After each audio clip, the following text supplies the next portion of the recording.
वैशाख मास शुक्ल पक्ष की चतुर्दशी को भगवान नरसिंह देव का प्राकट्य हुआ था। इस वर्ष ये तिथि 30 तारीख को थी और इसी के चलते 30 अप्रैल को इस्कॉन द्वारका में नरसिंह चतुर्दशी को मनाया गया। इस अवसर पर विश्व शांति के लिए यज्ञ का आयोजन किया गया था।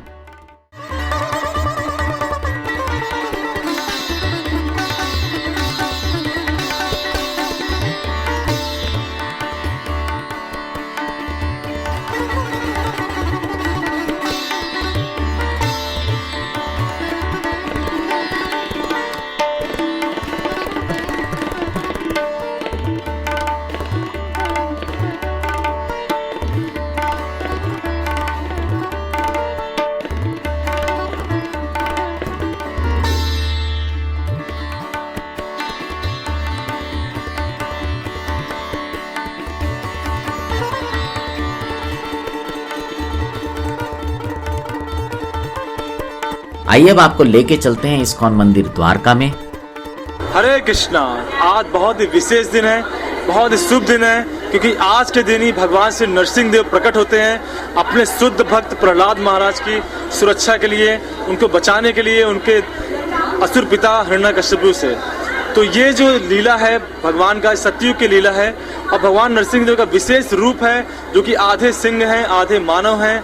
नर हरि भगवान हैं और साथ में सिंह भी हैं। इस प्रकार से नरसिंह भगवान का प्राकट्य होता है दुष्टों का संहार करने के लिए, बुराई का संहार करने के लिए और साथ ही साथ भक्तों के जीवन में जो भी समस्याएं हैं उनको हल करने के लिए, ताकि भक्त बहुत सुविधापूर्वक सेवा कर सके। इसी उपलक्ष्य में इस्कॉन द्वारका में विश्व शांति के लिए और साथ ही साथ प्रत्येक व्यक्ति के हृदय में जो हिरण्यकश्यपु बैठा हुआ है काम क्रोध लोभ मद मोह मात्सर्य के रूप में, उसका वध भगवान नरसिंह देव करें, इसके लिए इस्कॉन द्वारका में बहुत भव्य रूप से यज्ञ किया जा रहा है, जिसमें हजारों की संख्या में भक्त पार्टिसिपेट कर रहे हैं। और साथ ही साथ शाम को भगवान का 6 बजे महाअभिषेक होगा, भगवान का महाआरती होगा, भगवान को भोग लगाए जाएंगे और सभी भक्तों को प्रसाद वितरित किया जाएगा। भगवान नरसिंह का प्राकट्य बहुत ही विशेष है, क्योंकि ये जो रूप है भगवान का, ये न पहले कभी हुआ था। इसलिए जो भी उस समय देवता थे, देवी थे, जो भी असुर करते सब बड़े भयभीत थे कि इतना भयंकर रूप कैसे हो सकता है किसी व्यक्ति का। लेकिन भगवान तो अपने भक्तों के लिए कोई भी रूप लेने के लिए तैयार होते हैं। तो ये जो नरसिंह रूप है ये भक्तों की सुरक्षा के लिए और जीवन में आने वाली बाधाओं को दूर करने के लिए बहुत ही विशेष है। इसलिए श्रील प्रभुपाद जी जिन्होंने इस्कॉन की स्थापना की, उन्होंने भगवान नरसिंह की पूजा आराधना करने की व्यवस्था की, ताकि संसार में आने वाली समस्याओं, व्यक्ति के जीवन में आने वाली समस्याओं को हल करने के लिए लोग भगवान नरसिंह देव की शरण ले सके। इस प्रकार से बहुत सुंदर मौका है भगवान नरसिंह देव से प्रार्थना करने का, उनका शरण लेने का, और इस प्रकार से हम अपना जीवन सफल कर सकते हैं भगवान नरसिंह देव को प्रसन्न करके। तो जैसा कि जो माहौल था जब भगवान नरसिंह देव प्रकट हुए थे, तो उस समय केवल एकमात्र भक्त थे प्रहलाद महाराज। पूरी दुनिया, पूरा संसार असुरों से भरा पड़ा हुआ था। तो उसी प्रकार का माहौल आज के समय में भी कलयुग में बन रहा है, जहाँ पे लोग भक्ति में कम जा रहे हैं और व्यर्थ के कार्यों में, दुष्ट के कार्यों में, गलत कार्यों में ज़्यादा जा रहे हैं। इस समय भी ऐसे अवतार की आवश्यकता है, भगवान नरसिंह देव की से प्रार्थना की आवश्यकता है। तो हम नरसिंह देव के जो अवतार है वो विशेष है कलयुग के लोगों के लिए। उसी प्रकार का माहौल फिर से बनता हुआ दिख रहा है। इसीलिए विश्व शांति के लिए भी ये नरसिंह यज्ञ और नरसिंह भगवान को हम स्मरण करते हैं।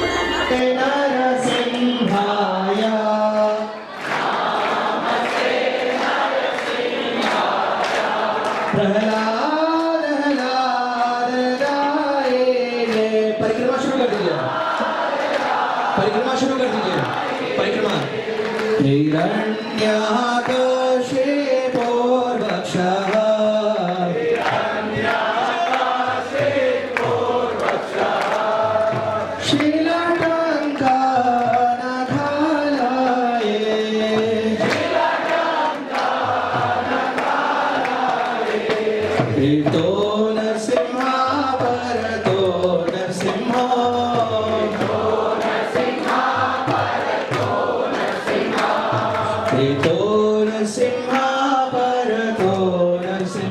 तो भगवद गीता का संदेश हालांकि 5000 साल पुराना बोला गया था, लेकिन उसके एक एक लाइन, एक एक शब्द आज भी उतने ही सत्य हैं जितने कि 5000 साल पहले थे।